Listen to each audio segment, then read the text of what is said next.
Um, this is really a fantastic books, and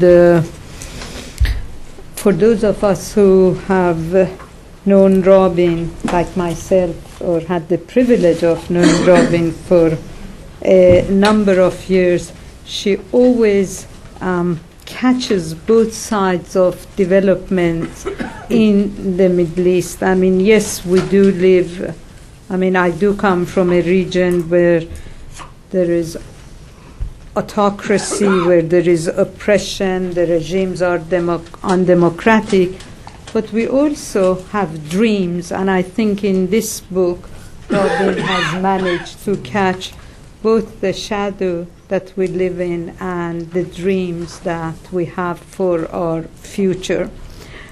Robin is a diplomatic correspondent for the Washington Post. She has reported from over 140 countries for the Post, for the LA Times, CBS News, the New Yorker, the Sunday Times, and others. She has covered dozens of wars and revolutions in the Middle East, Europe, Africa, Latin America, and Asia. Robin was the recipient of John D. and Catherine T. MacArthur Foundation grant and has been a fellow at the Carnegie Endowment for International Peace, Yale University, Duke University, Stanford University, and Brookings.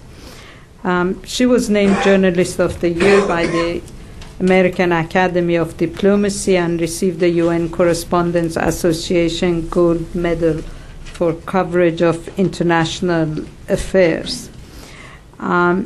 She's also a frequent TV commentator and is the author of a number of books: The Last Great Revolution, Turmoil and Transformation in Iran, Sacred Rage, The Wrath of Militant Islam, Flashpoints, Promise and Peril in a New World, and finally,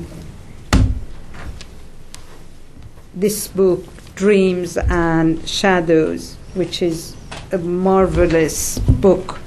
Before I give the floor to Robin, could I ask you please to close your cell phone and also your BlackBerry, because not only does it disturb us, but it also creates problem for the camera. Robin, you have the floor. Thank you very much. Thank you all for coming. The timing of this is quite appropriate. Last week we went through the hearings by General Petraeus and Ambassador Crocker, giving us the overview of where we stand in Iraq. Iraq was one of the reasons I wrote this book. I was struck by the fact that we went into Iraq knowing virtually nothing about what was actually happening inside the country. We relied on a group of exiles led by a man named Ahmed Chalabi, who had not been to his homeland since 1958 and left as a teenager. And it struck me that it's a common problem in American understanding of the region. We look at countries because of their strategic value and our interests. Syria, for example, because of the Arab-Israeli conflict, or its meddling in Lebanon, or its facilitation of foreign fighters into Iraq. And we spend very little time actually looking at what's happening inside Syria itself. So I decided to spend the better part of a year going back to a region I've covered for 35 years and to look specifically at what was going on in the 22 Muslim countries of the region, as well as Israel, in context of Iraq and what we're trying to achieve in the broader Middle East. The timing is also appropriate because I first landed, I've seen so many of the turning points in the Middle East since 1973, including the transition from the price of oil, which was $3.12 a barrel when I landed on October 6, 1973, the day the Fourth Middle East War broke out, to the point that we'd be lucky if we find gas that's $3.12 a gallon.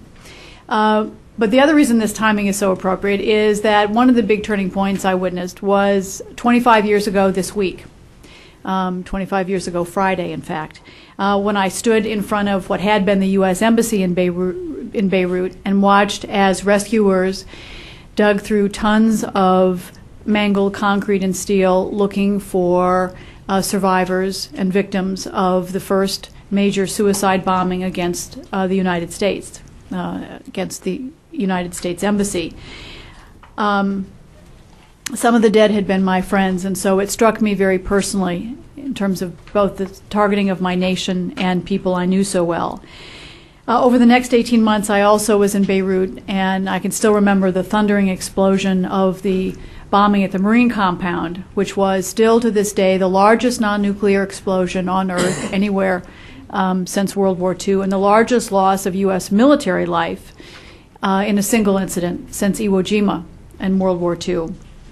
And again, a few months after that, the targeting of the second U.S. Embassy. Those three terrorism spectaculars really began to redefine U.S. national security, sometimes in ways that we didn't fully recognize at the time. It was the origin of the war on terrorism. Out of my own anguish and rage, I decided to try to find out who was responsible for targeting my nation and my friends. And I spent several years going to places like Iran to try to understand the revolutionaries and what they were doing to sponsor an array of new cells in the region like Hezbollah. And later on going to places like Afghanistan during the rule of the Taliban to understand how the phenomena of Islamic extremism had morphed in so many different places. Clearly, over the past 25 years, Islamic extremism has increasingly become the top U.S. national security priority. This new form of sacred rage I chronicled in my first book in 1985. Its explosive potential is clearly going to continue to define American interests for the indefinite future as Al-Qaeda and a growing array of offshoots try to push deeper throughout the region. I would go as far as to say that we have not seen the worst terrorism attacks in the United States or against many of our allies in the region. And yet, which is why I'm here today, and yet I think that we're beginning to see a fundamental change in the region, a budding culture of change. Because Islamic extremism is no longer the most important or the most dynamic or the most interesting trend in the region. After almost 25 years of attacks, I think there's a growing recognition in the Middle East that the extremists of Al-Qaeda and Hezbollah and Islamic Jihad are not providing as many of the answers to the problems of daily life. Whether it's jobs or health care or education. Al-Qaeda and Islamic Jihad particularly can destroy, but they're not offering concrete, tangible solutions to the problems of everyday life. Now, I have to preface this by telling everyone, even though I sound optimistic, I am by nature the most pessimistic person you will meet, and Hale will verify that. I'm not the one who says, is the glass half full or is the glass half empty? I'm the one who says, is there really any water in the glass at all? So when I came away from a year looking at what was going on inside the region and felt the beginnings of a sense of hopefulness, I was struck by that most of all, my very own reaction. I found in an array of different places new public voices and daring publications and noisy protests in literally almost every single country that represented the beginnings of a vigorous but very disjointed trend. They are isolated inside countries. There's no broader movement emerging. But it includes a wide array of actors, defiant clerics in Tehran and judges in Cairo, satellite television station owners in Dubai, imaginative feminists in Rabat and the first female candidates running in Kuwait, the young techies in places like Jeddah, and daring journalists in Beirut and Casablanca, brave businessmen in Damascus. For all of them, peaceful empowerment is the preferred means of making political decisions and trying to produce change. The tiny minority that have had such an impact among the extremists has grabbed the headlines because there have been for so long so few other political ideas and activists in offering alternatives. But today, I think, fueled by education and demographics, the miracles of instant media and technology, and most of all, arguably, change in other parts of the world, which the people of the region are well aware of. The political dynamics are clearly changing. Now, David Ottaway, who is my cousin and is here today, and I spent years wandering the region and looking for the mujahideen, the clandestine cells, as the barometer of opposition. What struck me about this going back to the region was how often I was looking for the pajama hadeen, the people not using bombs on battlefields or as suicide bombers, but using computers in the comfort of their home to redefine and challenge the status quo and even the extremists. One of the most interesting characters I met in my travels was a young Egyptian blogger named Wael Abbas, and he's among the new kind of activists I found in the region. Here's a guy who, typical pajama hadeen, started a blog in 2004, was originally involved in focusing on technical issues, IT issues, but he increasingly got sucked into the debate about what was happening inside Egypt, and he started getting involved in politics, and he eventually developed a network of his own little sources, and one of them provided him with a cell phone video of 2 Egyptian police beating a detainee and sodomizing him with the end of a broomstick. He put this cell phone video on his blog, which ended up on YouTube, and produced an outcry that forced the Egyptian government to prosecute the 2 policemen. Using a new tool, getting around state-controlled media, television, print, and radio, he showed what is really happening. He generated public opinion, mobilized public anger, and forced the government to be accountable for its own actions. One small slice, but he is only one of more than 1,000 bloggers in Egypt today, and he alone gets between 30 and 45,000 hits every day on his blog, which is impressive in a country like Egypt. I think the issue in the Middle East is no longer whether to engage in change or transformation. It's really how to get there. And pressure is mounting on virtually every Middle East regime. Even the conservative Gulf sheikdoms have had to respond.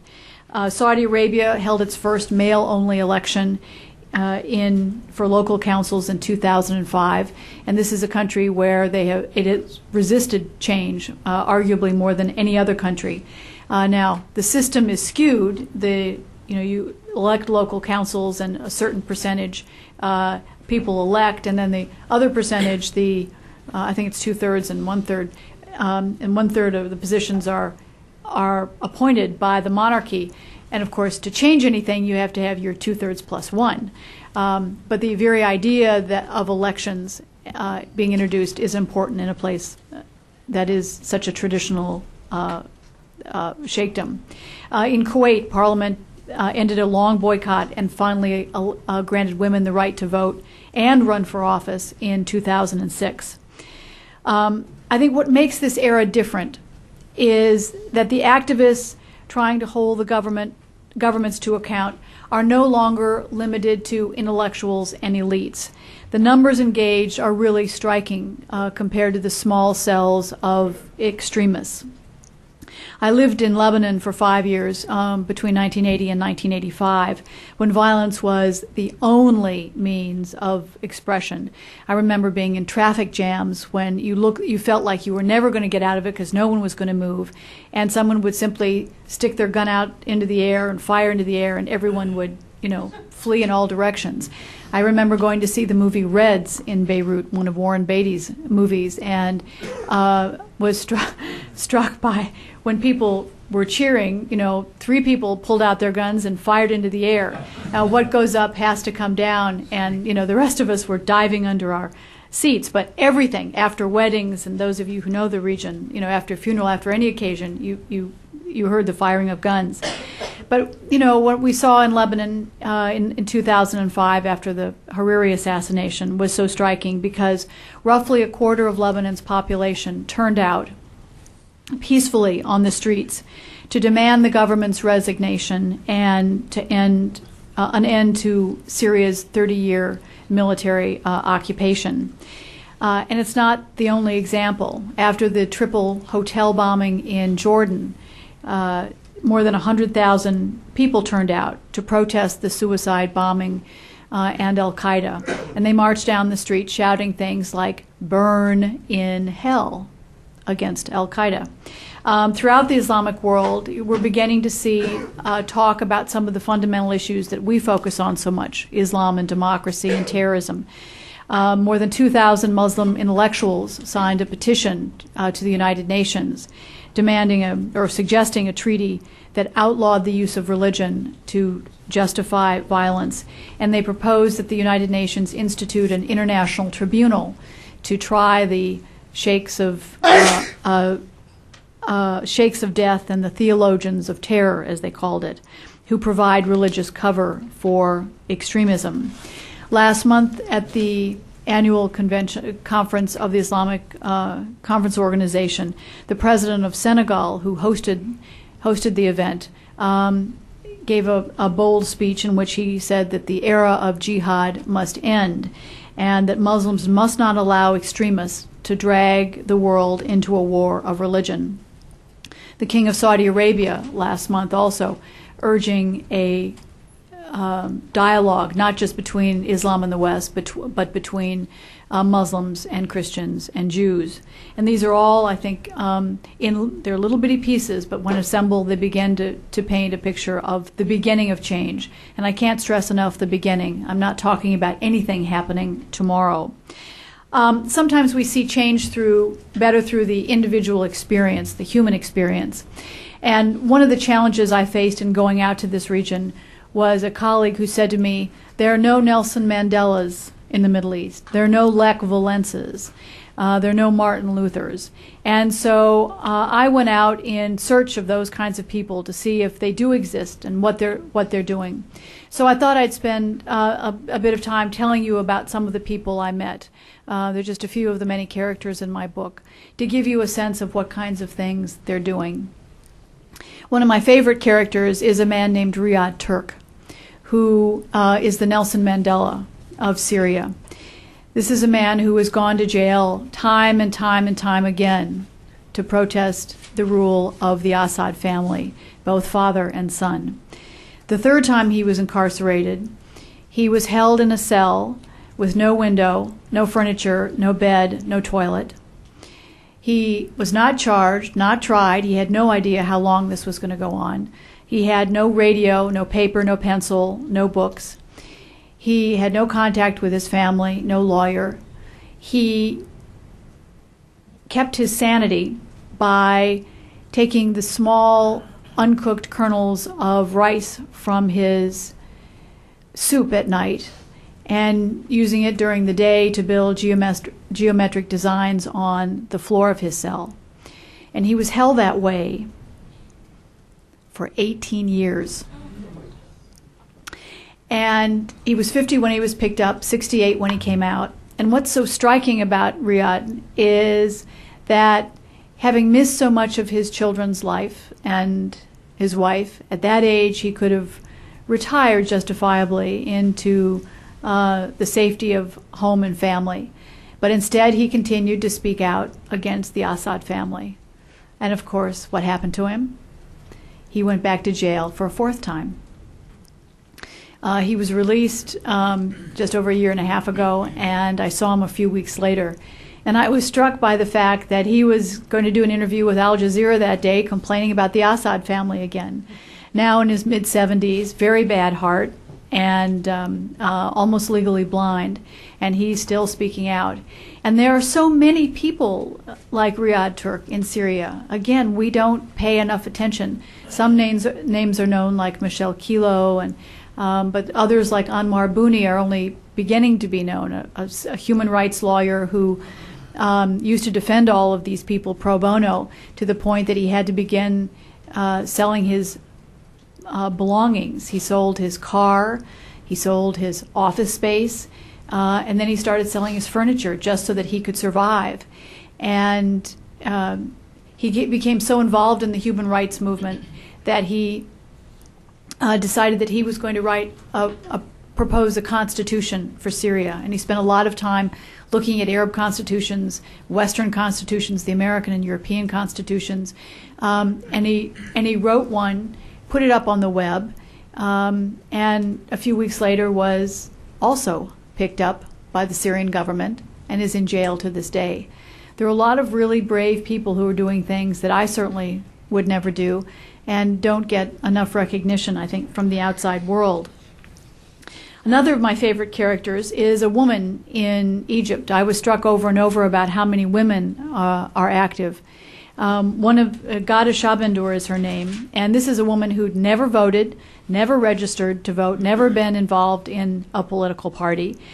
She was a typical soccer mom, had 4 athletic teenagers.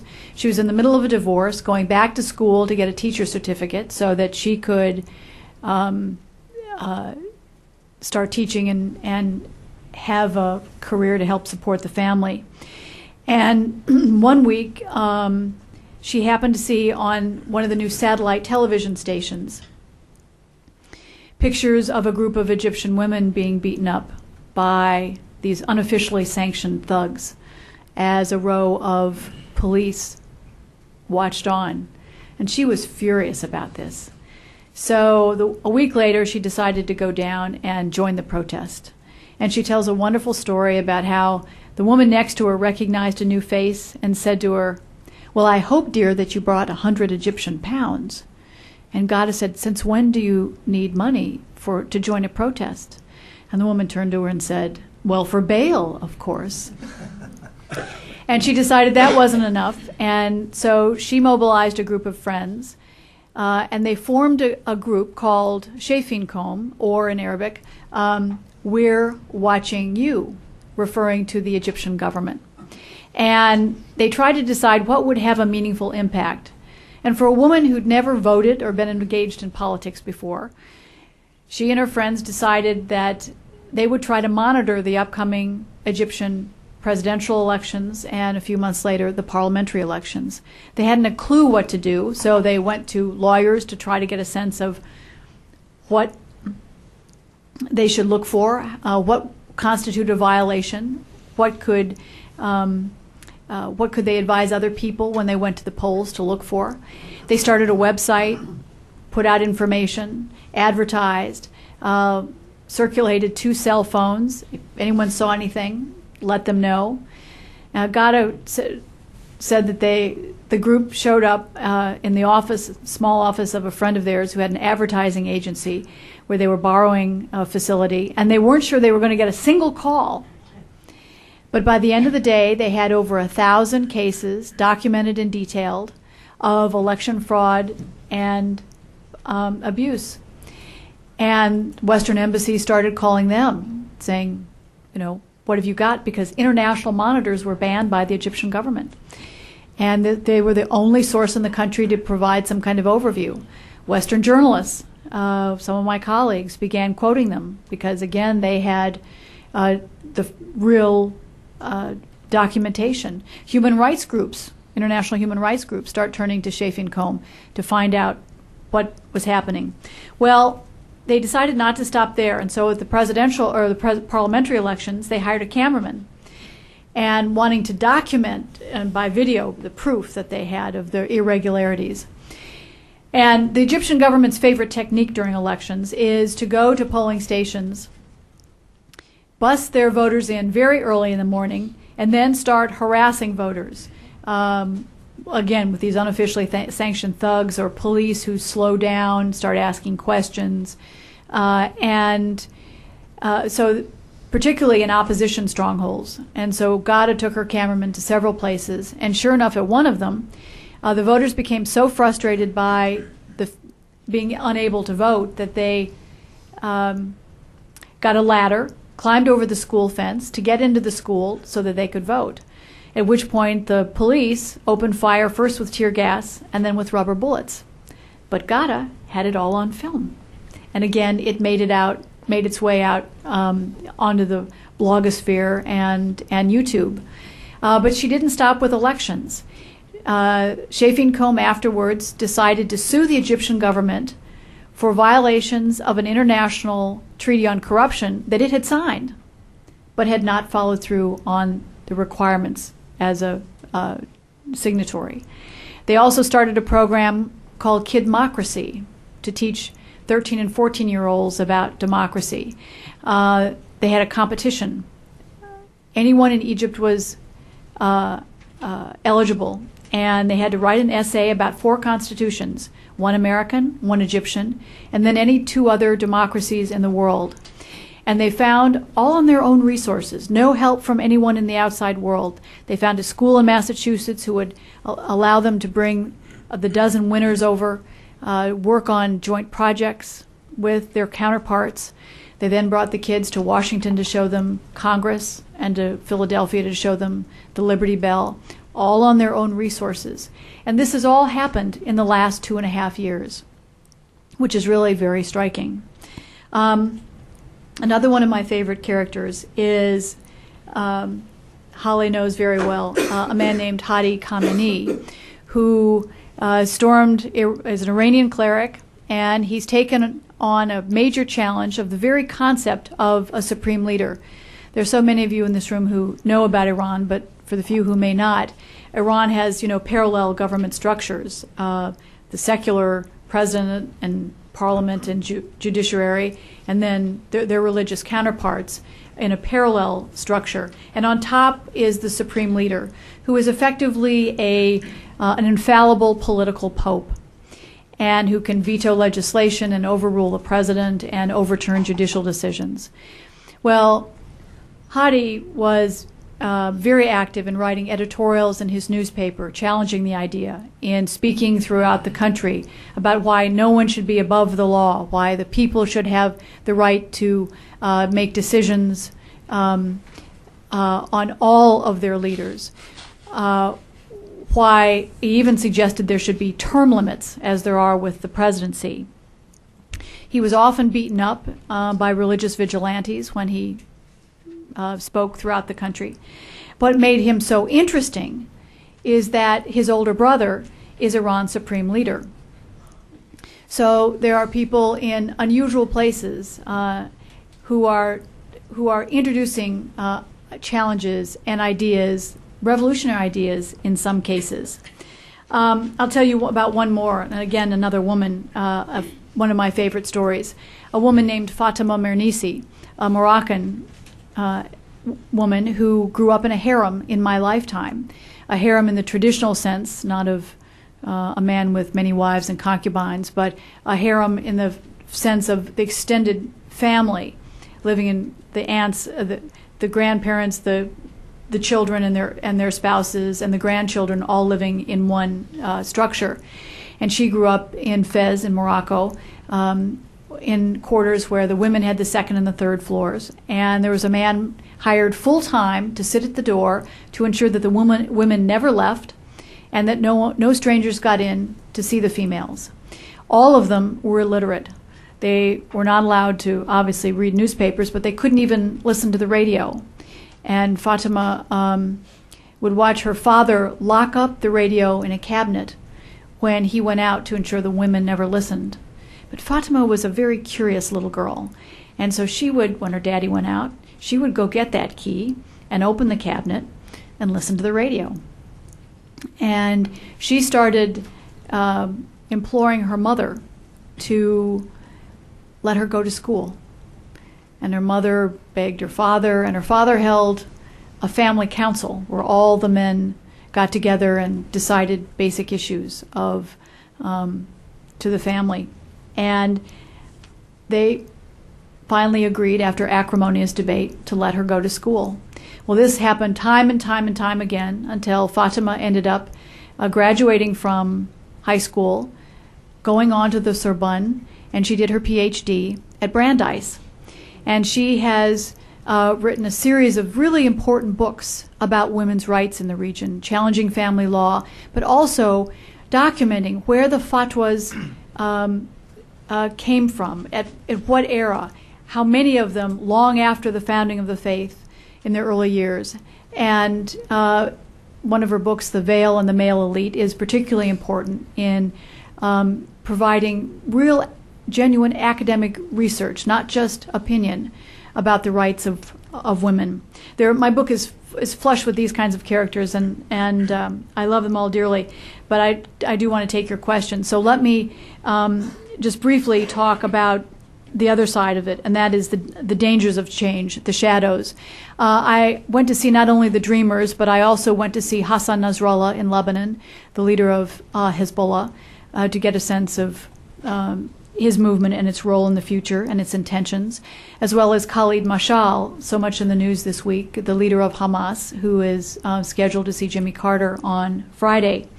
But beyond the issues of the individuals and the movements that are holding back change and the autocrats, democracy is about differences, and they are sure to flourish once disparate societies open up and people are free to speak their minds.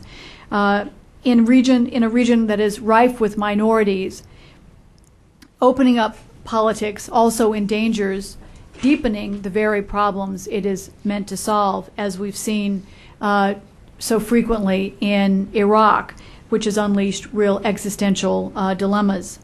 Opening up new space also does not guarantee who or what will fill it, as we saw with Hamas. I think the period of change ahead is going to be a contest pitting the three crats against each other. The New Democrats, the old autocrats, and the theocrats. The Democrats have the least resources, the least experience, and the least of everything, basically. Pitted against the autocrats who have their hands on the purses of power, the security forces that help quash any kind of dissent. And in virtually every case, no regime intends to cede real power. And finally, the theocrats who believe they have a mission from God and a flock of the faithful to tap into. So it will be an unfair battle from the start. Nothing is going to happen quickly either. Even regimes that acknowledge the need for change and talk about democracy, as so many of them do, are talking about gradual steps in phases, over years, over decades, even generations. For a while, I think democracy, or the change, will often look more like participatory despotism than participatory democracy. As a former Jordanian foreign minister said to me, change is a future notion in the Middle East. The trick is getting it to putting it in the present. Many of the factors contributing to change are also going to make the region susceptible to greater turmoil and divisions short term. And when I say turbulent, I think we have no idea when we talk about change in the region and how much we want it, just how turbulent the era ahead is often going to be. We're going to be tempted by those days of stability when the conflict seemed so simple and the autocrats were our allies. But, for example, when it comes to demographics, and as so many of you know, more than 70% in some countries of the population is under 30, in some cases even under 25.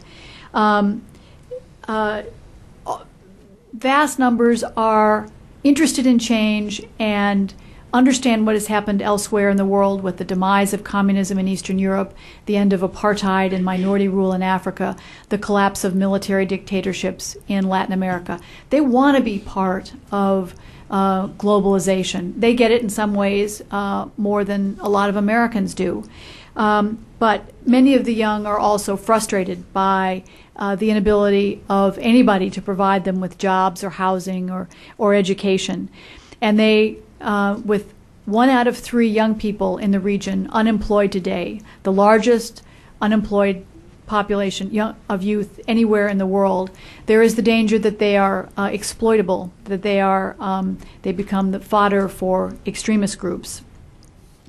But, and I'll close with this, for all the darkness ahead, I came away really struck, genuinely struck, by the fact that as much as the Iraq War has discredited ideas of democracy or made people afraid of the costs involved, that so many people really are interested in crossing that threshold that other parts of the world have. It's not the dreams that we in the outside world have for them. It's really what they genuinely want for themselves and are willing so often to take risks in ways unprecedented as women or political prisoners or writers or clerics or in a host of different roles to do themselves. So I thank you. Thank you very much.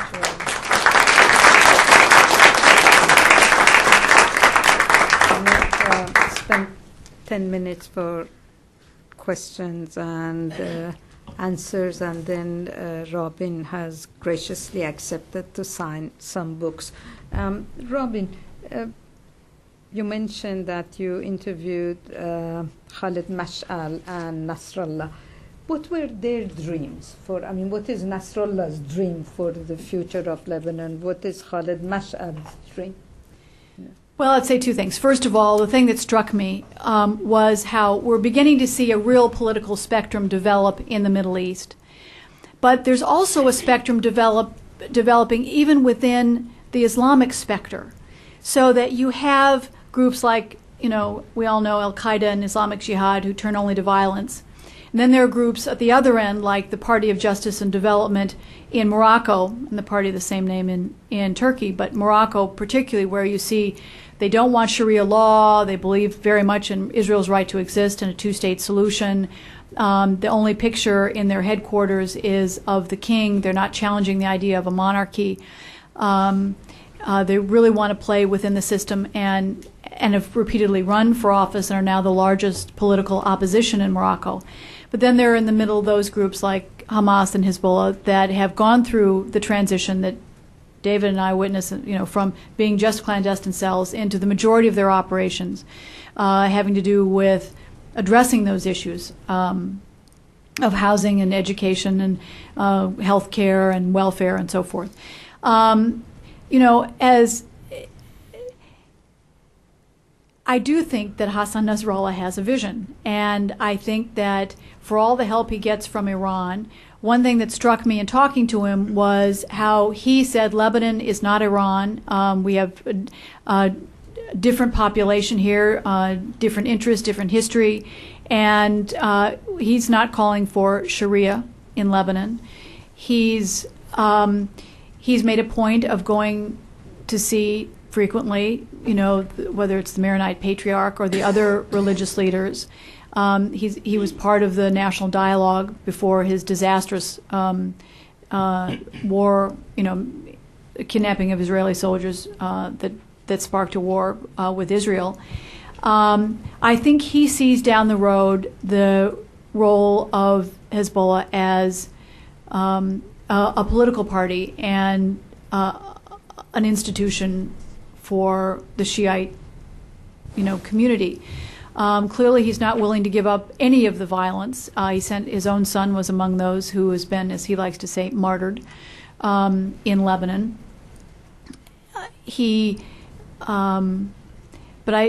But I think he has begun a transition, sees a bigger role. Now, I'm not sure that's true of all of the Shura Council of Hezbollah. I think there are a lot who think he's gone too far, and take a tougher position. Khalid Mashal, on the other hand, he is only willing to talk about a hudna, the temporary ceasefire with Israel.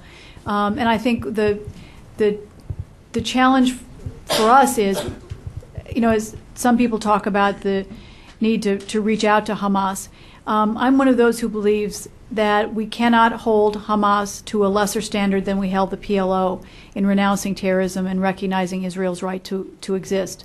Some want to go and talk to them, fine, but I think that the United States is the ultimate player in this, and we can't confer legitimacy on a group, because that then opens the door to arguing about a lot of other groups. Michael, just wait for the mic, please. Just a second.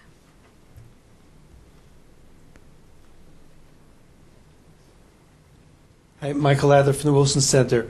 I had one larger question, one smaller question from what you just said. You speak of hope and you speak of how difficult and long term it could be, but do you think that there is a dynamic in the Middle East, especially in countries like Iran, where people almost want to have an authoritarian government? They wouldn't feel comfortable if they had a more open kind of government? I don't think any of the polls or earlier elections indicate that. I think one of the, as an historian, which is how I was trained, I look at both the Hamas and the Ahmadinejad election from a different prism. I look at it from the point of view that even though we don't like the results, they were pivotal events because they rejected the status quo. In the Palestinian Authority, you had people turn out, and I went to the election, I interviewed a lot of people, and it was clear to me that Hamas was going to win. But not because, as we all know now, because they wanted Hamas, but large numbers because they were rejecting the status quo. This broke a half-century-long monopoly, political monopoly, of Yasser Arafat's Fatah. People were willing to go out and peacefully say, no, we reject you. The same thing was true with Iran, where you had, particularly during the Khatami years, the debate over the turban versus the hat. And there was always talk about when are we going to have the first president who wore a hat instead of a turban. And people voted, again, to break the monopoly of the corrupt clerics, not knowing a lot about the mayor of Tehran at that point. I mean, one of the few good things about Iran's political system is that their election is a lot shorter than ours is. It's like 3 weeks, And they didn't know much about him. They thought they knew he was Mr. Clean. Unfortunately, turned out to be, a thug, and as dangerous a man. I've interviewed a lot of the world's really bad guys, Idi Amin and Muammar Gaddafi and so forth. You put them on one side of the scale and Ahmadinejad on the other, and you kind of woo. So I'm not belittling how dangerous he is, but I think the fact that people were willing to go out and say we want change speaks well, and I think it's striking that it happened in these two communities, the Palestinians, who were the best educated and the most ready, in part because of their exposure to Israel's democracy, to understand change, and the Iranians, who for a century had been engaged in trying to change. First, constitutional rebellion and all the 53 and so forth, that there were repeated attempts, and when evolution didn't work, they turned to revolution. But that's why, I think we lose the bigger picture sometimes for the immediate threat. Yeah.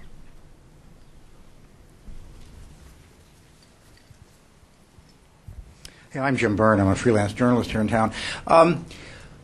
Are there important, incredible critics among the clergy and even the politicians who really are speaking out against the violent end of the spectrum in the Middle East? I mean, are there truly credible people that people listen to and maybe even the violent people are scared of? There are. They're not in large enough numbers, but I think, I read maybe once every couple of months a story about a cleric that, or a group of clerics, or a group of philosophers, academics, talking about talking against the idea of jihad being exploited or abused as a term that is associated only with warfare, when really it means struggle to be a good Muslim, and only in extreme cases used to defend, what as they see it, defend the faith or engage in acts of violence.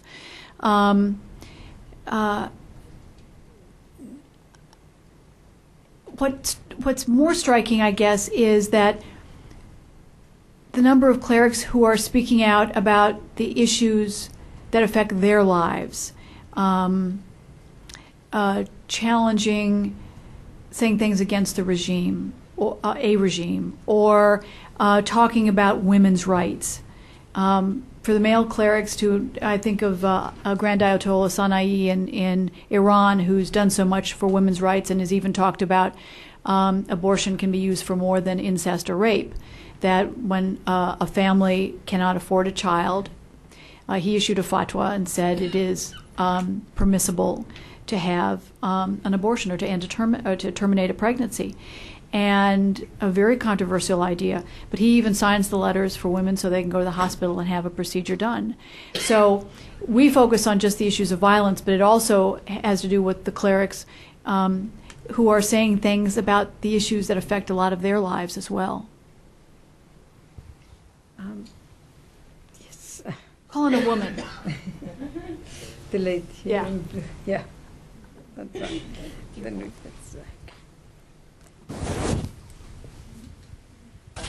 Thank you.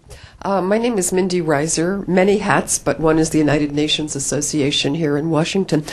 We hear a lot about the phrase Arab world, and I know that's a kind of a fuzzy term, but did you find among the people you interviewed a sense that they were engaged in a broader process that might reshape the Arab world, not to mention the Muslim world, which is much more complex? And did they have dealings with each other? Did activists in Morocco talk to folks in Egypt, talk to folks in Syria with all the constraints that they're under? So the question is a broader momentum linking these people in disparate places. Not really. There are bits and pieces. For example, Ghada Shabandour has been invited to other Arab countries to monitor their elections. So there is an awareness. There's a group who work with judges and help write constitutional amendments and so forth in Egypt that have worked with about a dozen other similar organizations in other countries. The women's movement, actually, I think, is one of the most interesting, and women are aware of other women, and they meet them at conferences, and they keep tabs, in part because there's so much publicity when they're running for office. So it's only beginning. It's like the process itself, only at a very nascent stage. I mean, you have to remember, and one of the things I point out in the prologue of my book is, as you pointed out, how diverse this region is. I've translated between Saudis and Moroccans using French and English because they don't understand each other's Arabic. So it's, you're right, the Arab world is not an Arab world at all. Yes. Yes, my name is Mary Mullen. I was wondering, in Saudi Arabia, does King Abdullah have power over the imams or not? Because I was reading in The Economist magazine that King Abdullah, when he traveled, he was starting to take women with him and showing that he was opening up a bit. But at the same time he was doing this, the imams were arresting journalists. I was wondering... You mean female journalists? I can't remember. Oh. It was in The Economist, and it was quite a while ago. I was just wondering if they're both working in different directions. Well, David, my cousin, David Ottaway, probably knows more. He's working on a book on Saudi Arabia. But, I mean, the king is a bit of a modernizer, and I wouldn't be surprised if in the next, the not-too-distant future, women get the right to drive. God forbid anyone wants to drive on some of those streets. And there's been historic tension. I mean, when I think it was King Faisal introduced the television in the mid-'70s, there was great protest against by the clerics against showing the human image. I mean, that the clerics have always been the force that has often most resisted change. I've always believed that the Wahhabis are the most fundamentalist sect of the major sects in that respect. Yes. Yeah. And then Rafi next. Okay. Thank you. Ruben, to what extent, in your opinion, language that is used, I think on both sides, I would say, on the Middle East. My name is Chingiz Mamadov. I'm with the Woodrow Wilson Center. I'm from Azerbaijan. I don't know whether you include Azerbaijan into bigger Middle East, but I think maybe not. But frankly speaking, as a person from the region, I think that Azerbaijan is both part of the bigger Middle East, but at the same time part of the bigger Europe. So this is exactly the place where these two channels, come together.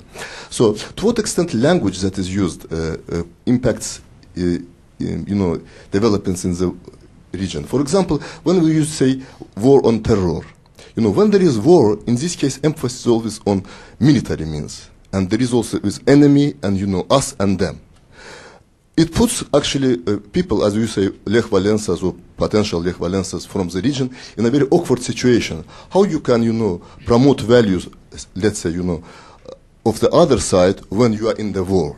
And at the same time provides, autocratic rulers in the region with the means to say, this is clashes of civilizations, what we can do. So what, in your opinion, the West can do to promote development of democracy? What are means available? Language is important, but this is not an issue. This is a two-sided issue. I mean, the nastier language comes from the other side.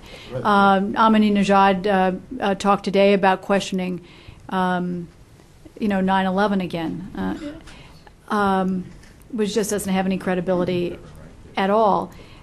But you also think about the language used during the Cold War. Reagan talking about the evil empire and so forth. That we often use language that is not conducive to change. I thought the access of evil language was very counterproductive, particularly at that time, because Iran was actually helping us in Afghanistan and could have been much more helpful in Iraq if we hadn't, provoked them with three words. I'm with you on this subject, but it's both sides. Rafi?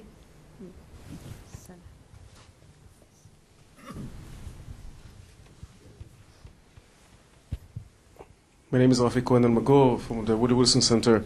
I have a question, but before that, just a comment. Next time that you're going to meet Ahmadinejad, ask him his opinion about the evolution, about Galileo Galilei, or what rounds about land and moon and so on. Maybe he has some views about that. After refuting the Holocaust on September 11th, maybe he can have other views on these issues as well. The question here is about Israel. Israel is in the Middle East. You spoke in length about the Arab world. I wonder, what did you find in Israel? You've been to Israel, I presume. The dreams and shadows in Israel. Well, I've spent a lot of time in Israel over the past 35 years, and I, both on my own and in shuttling with secretaries of state dating back to Henry Kissinger. So I've seen the peace process through its many phases, and I've seen the PLO through its many phases, and the evolution among the Palestinians themselves. In looking at the forces of change, having gone to all of these places, I picked 7 that I thought were going to be indicative of how the region plays out.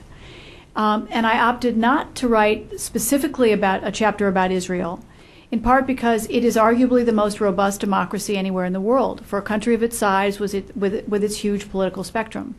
But Israel is a theme in every single chapter in terms of how the various players,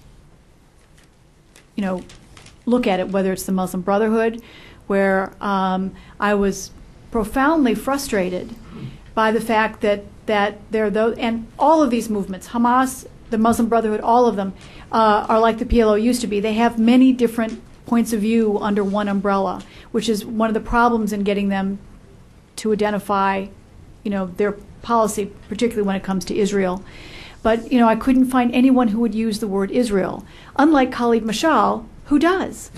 And Khalid Mashal, it's not this Zionist entity stuff that you find in the Muslim Brotherhood. And the Muslim Brotherhood, who in many ways has played a very important role in Egypt, it's gone through 3 big phases.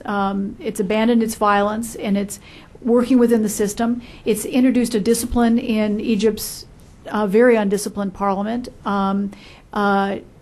forced issues on poverty and political detainees, not just the Muslim Brotherhood ones, but across the board, things that have never been debated inside the country. Even the price of bread, and yet they are so intransigent when it comes to the issue of Israel. That I find really, really frustrating.